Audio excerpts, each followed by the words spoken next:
Welcome back, guys.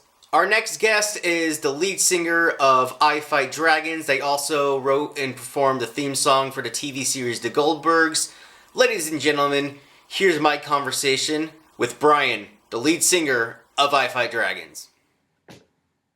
Hey, Hey, how's it going? going well. How are you? Not too bad. Sorry for running a few minutes late. All good, all good. Sorry for totally missing our last appointment. So You know what? Honestly, I was actually thinking about that today, and I was like, you know what? I'd much rather have it today because today is May the 4th, Star Wars Day. So, May the 4th be with you. Yeah, May the 4th be with you. So I was like, oh, it was meant to be, like the stars align. So actually, nice. No, you're totally good. Do you got a favorite Star Wars movie by chance? I mean, I'm a Star Wars fan. I wouldn't say I'm like a super fan. I've been really enjoying Mandalorian, Book of Boba Fett, all that stuff. In terms of like favorite movie, the classic trilogy is what I'm all about. Like 4, 5, 6. The latest trilogy, I was not a huge fan of. Actually, and it's funny. I still remember when the prequels came out. And there was a bunch of hate, and Phantom Menace is like laughable in some ways. But I think that there's still some redeeming factors in there. Yeah, I don't know, especially 2 and 3. Yeah, I honestly am disappointed in the sequel trilogy. I hate to say that, but I thought Force Awakens was like a perfect start. Then Rian Johnson kind of did his thing, and then they're like, it's like where are we? Yeah. Where are we here? Yeah. But yeah, no, I actually I love the song "She Got Sorcery." How you reference the Kessel Run.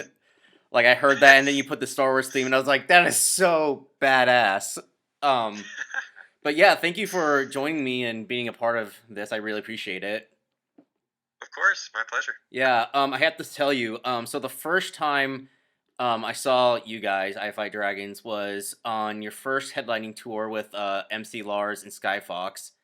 And oh yeah, a decade ago. In Iowa, it was the day before Thanksgiving. I don't know if you remember that or not. Oh my gosh, day before Thanksgiving in Iowa. All right. Yeah, it was quite a while ago. I was still in high school, but I only knew like a handful of you guys' songs, and my brother and I went just mainly to see, no offense, mainly to see MC Lars because my brother's a huge fan.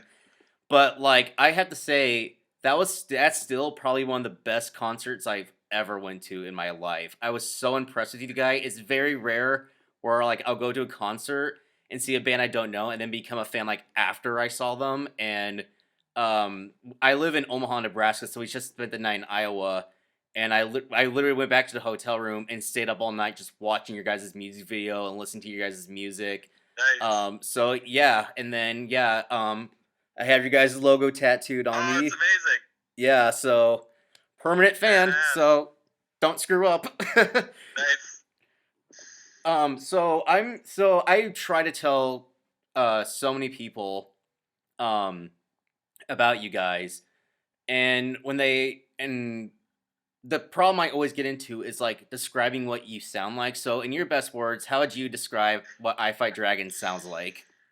Yeah, it's funny. I feel like there's tons of different ways, and I like hearing different people describe it. But usually, when I have to describe it to people, it's something like, sort of like '90s rock or like Weezer with some pop punk, but as if one of the band members is a Nintendo. Okay. Where it's like it's nerdy, it's niche, but it's kind of like power pop or pop punk or nerdy rock with chiptune. Yeah, that's what chiptune. I never thought about saying that, but yeah, usually I tell people they're like a rock band, but then they put 8-bit sound effects into it, and try to describe it. And usually I'm like, hold on, I'll just play you a song, and it's much easier to do it that way. To hear than to describe. So I'm curious, who thought of this genius idea to do the chip bit tune with the rock music? Because you're honestly for me, I listen to a ton of bands, but there's no other bands that really sound like you guys. So who came up with this let's try this thing?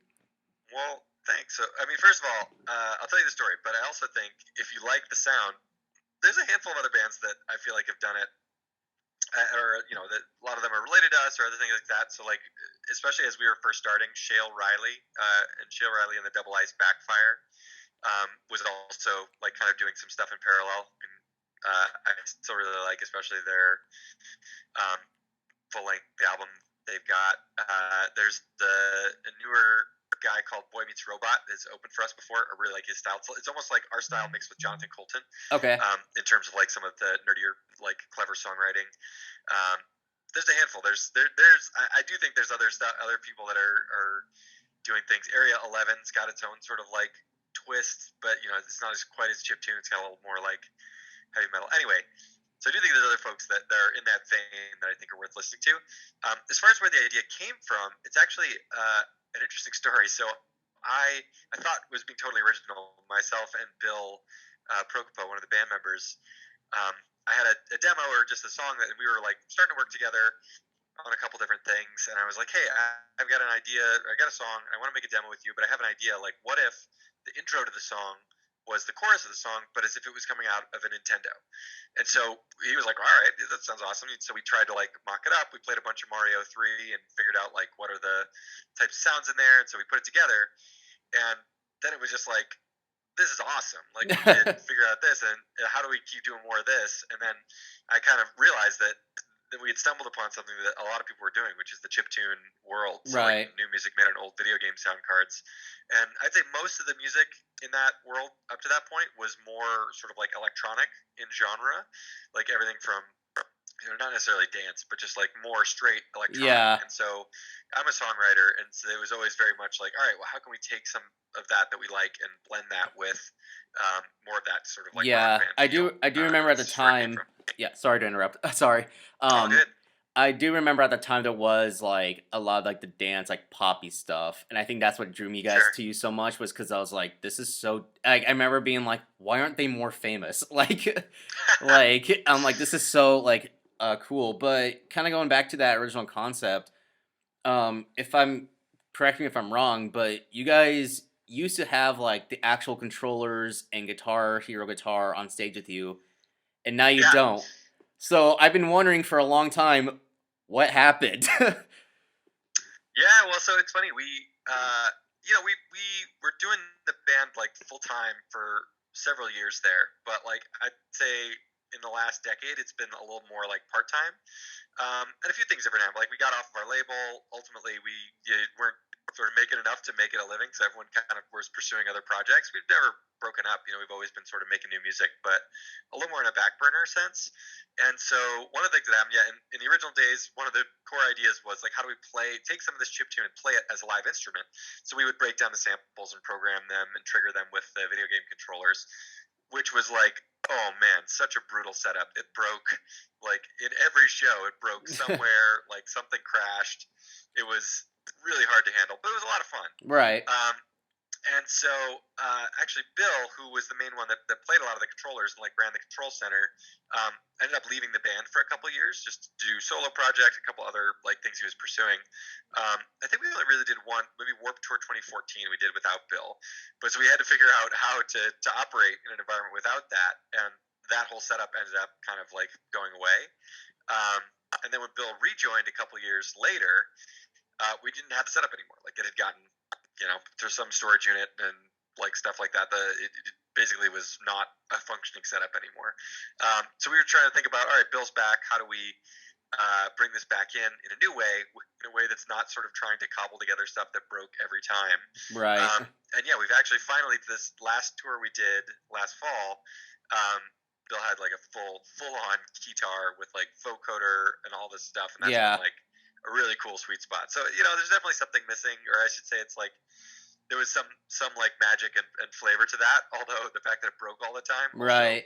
Yeah, because I remember. Yeah, because I remember watching. But it's good. Yeah, because I remember watching one of your guys' YouTube videos of like it was like the behind. It was like it's a really old video, but it was like kind of like a behind the scene things, and you're talking about and you were talking about the power pad and how you like had to solder it together with the Game Boy cartridge, and you're like it breaks every show, and I was like that's gotta suck, like. Yeah.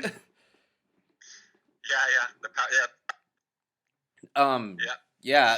It's just fragile, man. Yeah, the power pad. At one point, we had the power glove, which was even more fragile. Like, right. The buttons just like wouldn't trigger. That stuff. It was a lot of fun though. The power pad, especially because when we would come to like do dance, you got the 16 triggers, and we could do some fun staging stuff with it. But it was so fragile. Yeah. No, I assumed it was like for that reason, and because I remember when Bill also left, and I was just like, what are they gonna do? But when I saw he came back and was using the guitar, I assumed it was for that reason. It was just like such a project to do in It, itself that it was, and it gives him a lot more musical freedom too. Like that was one of the things we found in this last little tour was how much more fun he was having, like being able to actually play a little bit as opposed yeah, to just chasing breaking right. controllers. Because that I I don't know, it mean, had its charms. It was a lot of fun too. yeah, because I did actually think when I first saw you guys, I was like, is that guy even a musician, or did he just like get some guy to just play, and he just did a really good job at it? So I'm glad for Bill Well, that he can yeah, actually and that play was now. yeah, and that question came up all the time. It's true. Like even thinking back, people were like, "You're not really doing anything with those, right? You're just sort of like dancing around on stage." It's like, no, we went to all this effort. They're really triggering sounds. Like you can hear when we screw up. But like the irony was when we did it really well, it looked like we weren't actually playing an instrument. Right. Right.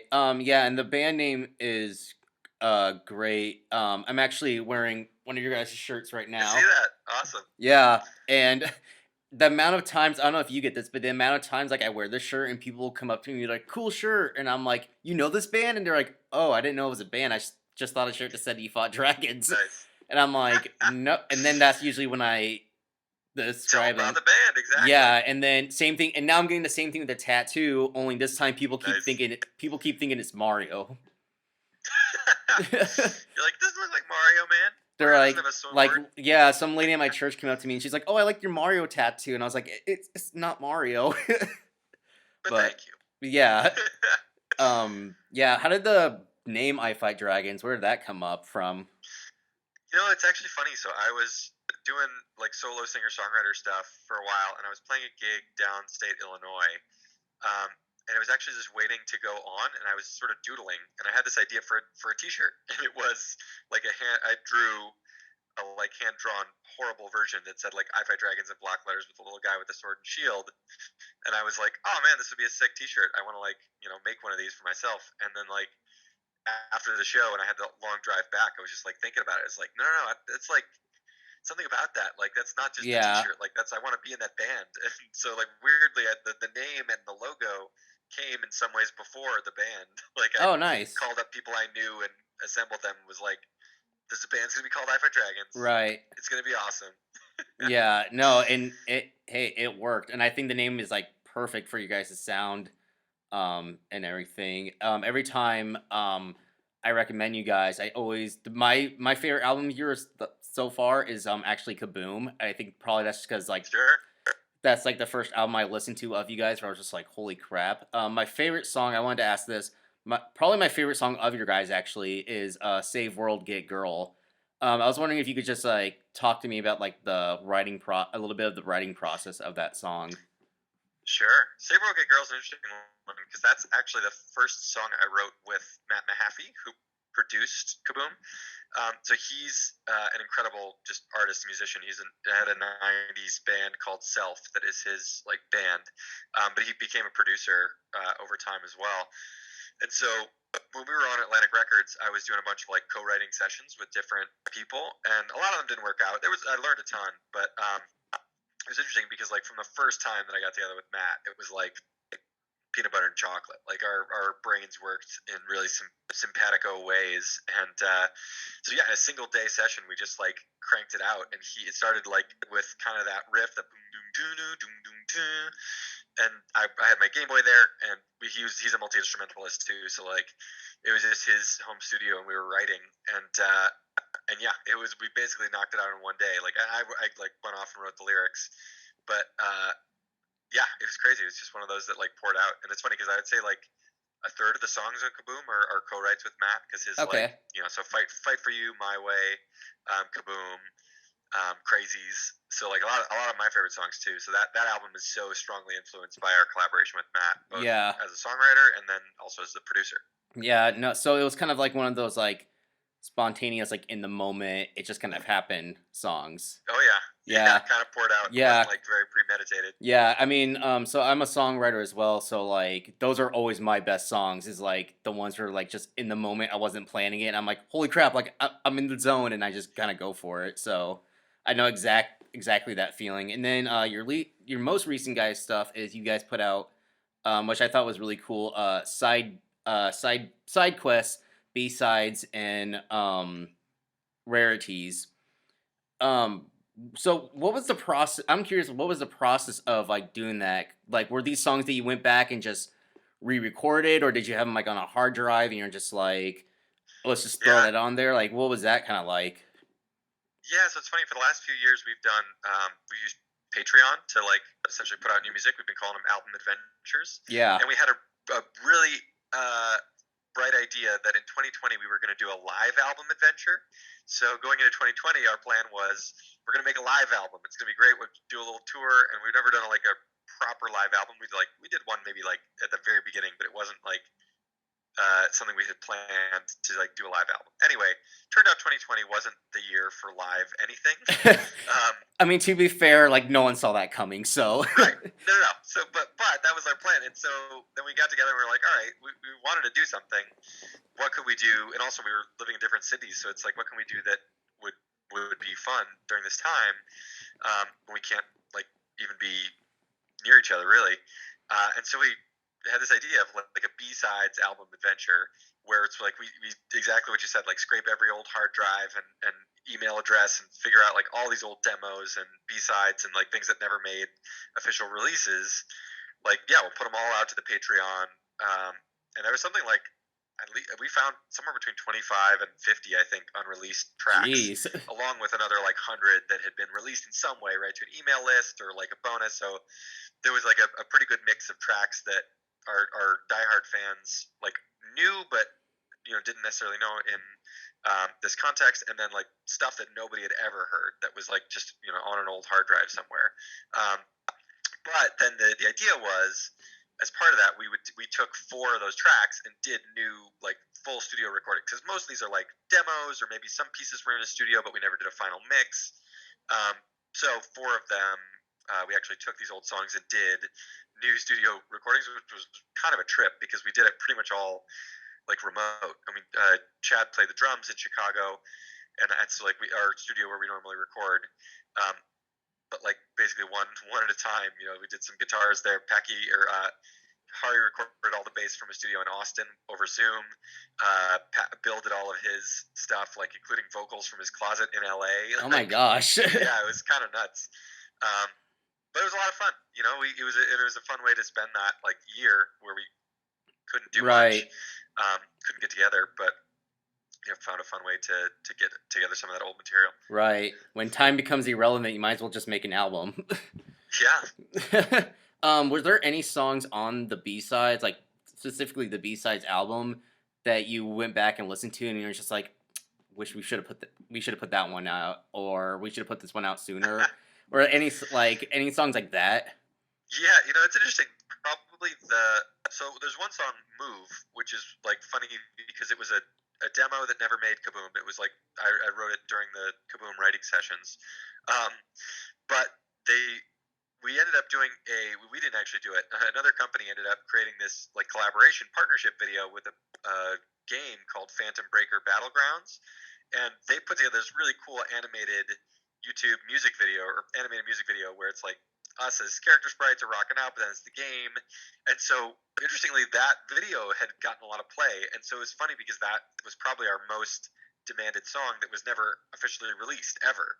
Like, the only place to find it was on YouTube or like one of the just digital files floating around. So that's one that was like, all right, it's finally out, like in the world, which is great. But the other one I'd say is a song called "Shit's Gonna Be Okay." Yeah. Which just like, I don't know, it's probably actually been, I haven't looked at the like numbers lately, but in looking at like what songs actually bubble to the top, I'm always interested to see like what fans are actually listening to over time. And that's one that was never, we didn't even do a new version. That was like the old B-side that didn't make we remastered all of the tracks, even though like, old crappy MP3s from a hard drive. Like we did some remastering. But yeah, it's just one of those that I think struck a chord.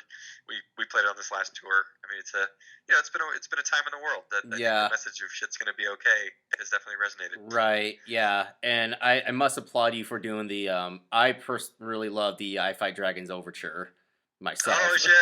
I was like, I saw that. I was like, this is the coolest thing I've heard in a long time. I That's awesome. I love it. And I'm just curious as like a songwriter, because this is kind of how I operate. Do you feel like you need to like really like love the song to like be able to do it? Like, do you ever have a song where it's just like it's like this song's okay, but we'll do it anyways? Like, because like for me personally, I feel like I have to love like what I put out there, like, otherwise I kind of just don't want to do it. Do you feel like it's similar way or get that feeling ever? I feel like yes, but you have to get that feeling out of the way when you're writing. I think I've heard it described before. I don't know. There's a songwriting teacher, like an older guy called Jai Josephs, and I remember hearing him speak once, and he was like, "Look, we've all got two pieces of our brain: the editor and the muse. And like the muse shows up in the shower and has your inspiration, and the editor is like takes that and can mold it. But like you kind of have to get the editor out of the way, and sometimes you like that's definitely been a journey for me over my songwriting like growth over the years is like learning to stop like you don't have to love it as you're writing it, right? Like you have to be a little bit free with it to let the parts combine, because sometimes that's like you got a bunch of pieces, you don't necessarily like the pieces individually, but then all of a sudden it clicks together in this way that, or you find like a hook or a lyric that makes it the line work, and then it comes together. So I feel like I don't know. There's value in writing through the like the pain or like the lack of feeling like inspiration, because sometimes that's actually where the magic happens is like near the end of the process. Yeah.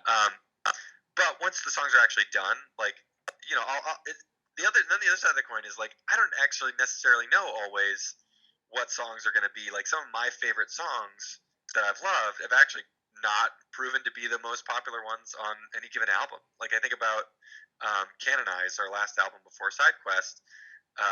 Like there's a couple songs. Punch Drunk Destiny is an example of one that I was like, oh, this is like the most solid song. I'm so proud of this song. I love it. But ironically, like that one, people listen to it, but like there's a song called "The Devil You Know," which was like kind of a throwaway song, and we even just like totally transformed it in the recording process.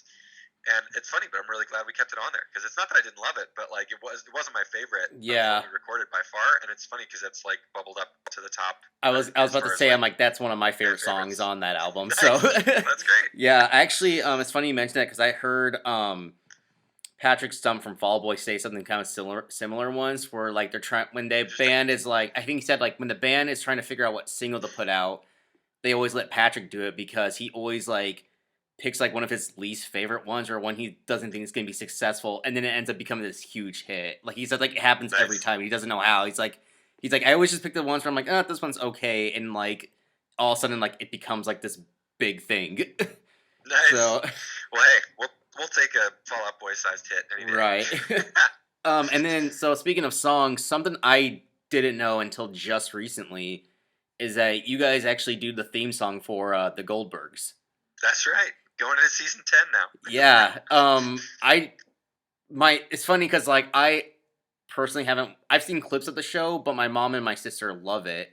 And so like I told them I was like, you won't believe what I found out today. And like they're like my mom was like, no way. But so was that so first of all, how does one become a theme song writer for a TV show? And You then know, was the song's called Rewind. Was that an old song that you're like, oh, this will fit perfect, or was that like something you came up with specifically for the show? no, so I don't know how you become a TV theme song writer. This is just a crazy story. Like when we got off our label in 2012, in 2013 we did a Kickstarter, and it was like, all right, we want to raise money and do an album on our own. And the first night that we released the Kickstarter, like one of the backers was a guy named Adam Goldberg, and he messaged me. He's like, "Look, you don't know me, but my name's Adam Goldberg, and I've got a TV show that's coming out on ABC, and you're my favorite band, and I want you to write the theme song." And it Oh. was like, "Oh, okay." So he like sent me some info, a couple clips, and I wrote like 20 some versions, like 20 some different theme songs, mostly like little snippets. Yeah. Actually, the rewind was like a 30-second snippet that we ended up cutting down to like the 12 seconds that are in the show. Um, and but it was a fun. It was like the second one that I wrote, that Yeah. he liked, and we kept trying to beat it, but ultimately they kept coming back to that. And it's funny. That was definitely a scenario where I was like, "Oh, that's not the best one." Like, actually, this other one that I wrote, I liked a lot more. But it's funny. It's one of those where like, no, actually, like in hindsight, I think it's perfect and it's great. Yeah. And then a couple of years after that, they wanted to put out like the Goldbergs mixtape, like a soundtrack album, and so we went and did a like full. I wrote it into a full song after that we went and recorded. Yeah, because right when I found that out, I was just like, hold on, I gotta like check this out, like, and listen to the 20-second version and like the full version. And the song itself is actually a really great song. Well, thanks. Yeah. Um, I was gonna say something. I don't remember what I was gonna. No, what I was gonna say is like that's a pretty sweet gig for like getting like off your major label to do that. That's a pretty nice gig to follow up on. Oh yeah. So the last thing I kind of want to talk about is because I'm also like obviously like a big fan of you guys. And I know you guys just did that tour you mentioned last fall, and you guys put out side quests. But what's next for I Fight Dragons? Sure. So we've also been putting out. We've been like coming up on the 10-year anniversary of a lot of our older stuff. So we had put out like a vinyl reissue of our first two EPs back to back. And we missed the 10-year anniversary of Kaboom was last year, but likely this year is the 11th anniversary. We've got vinyl production in the works for that, and I think it's not announced yet, but we'll probably do another little like 1 week stint of touring, and we usually play a holiday show around the holidays in Chicago too. So I think it'll largely be oriented around Kaboom, like celebrating that and promoting the vinyl reissue. And yeah, and then also I've been writing new stuff, so we'll definitely sometime, probably this year, kick off like our next album adventure of like new original music. Okay, cool. Yeah, I actually have that double EP vinyl you're talking about. Nice. I did order it. But I'll definitely order Kaboom because like that is like honestly I would put that in probably my top 10 like favorite albums of all time. If I'm being 100% honest, I really love that album. That's awesome, man. Yeah, we're doing a really cool pressing. It's like it's gonna look like a fireball. Oh, nice. It's got like red, like metallic red with gold shot through it. I think it's gonna be awesome. Nice. I will definitely pre-order that for sure, or whatever you gotta do. Right. Yeah. We haven't announced anything yet. Yeah. So I've like talked about it a little bit on our Discord or stuff like that, but no real public announcements yet. Gotcha. All right. Well, Brian, thank you so much for doing this for me. I really like this. Honestly, means a lot to me. I really appreciate it. Of course, man. Great to talk to you. Yeah, great to talk to you as well. Have a good rest of your night. Thank you so much. You too. Thanks, Nate. Yeah.